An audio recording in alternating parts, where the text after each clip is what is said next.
okay na ako. Nakita ko na rin sa post mo ang bago mo. Sa akin pangungulit nakita ko ang kapalit. Pero hindi natin maiwasan na magkita pa ulit. Sana magtagal kayo higitan ang 10 taon. Nakakamiss lang kasi pagsapit ng bagong taon. Sa aking kaarawan di na ikaw aking kasama. Pero ako ay umaasa na tayo nakatanda na. Haha-joke lang. Suportado ako sa relasyon mo na bago na inyong binubuo. Nandito lang ako kapag ako'y kailangan mo.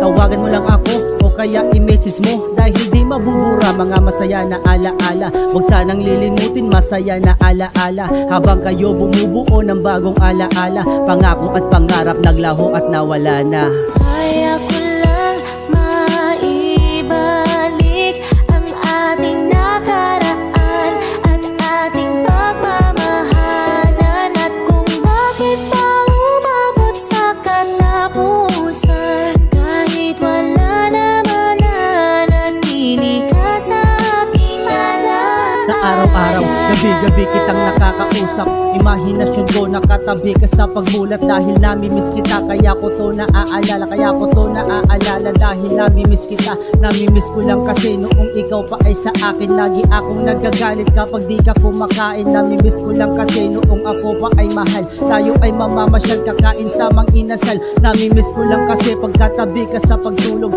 Pagising mo may kiss ka na kahit wala pang humog. Namimiss ko lang kasi pagkatid mo ko sa labas. Ako ay yung sinasama hanggang makasakay ng bus. Namimiss ko lang kasi pagsapit ng Enero 11, tayo'y nagsusubuan ng handa nating spaghetti. Pagpasensyahan mo na kung bakit ko to naisulat. Namimiss ko lang masasaya nating mga lumipas. Pwede lang humiling na ika'y magbalik dito sa aking piling. Mahigpit kang yayakapin at kung bakit pa umabot sa katapusan, kahit wala naman nanatili ka sa aking alam. Mula LM, high school hanggang sa senior high, ngayong itim na toga di na po yung kasabay. Nasaan na ating pangako na tayo'y magsasabay. Bumuo ng masayang pamilya at maayos natin buhay. Pero bakit parang nagbago ang ihip ng hangin? Tila ba sarili ko'y lagi na lang nakadiin? Di na makaahon sa bigat ko na dala-dala. Na para bang hindi tanggap na sa'kin ikay nawala. Nagbago lang naman lahat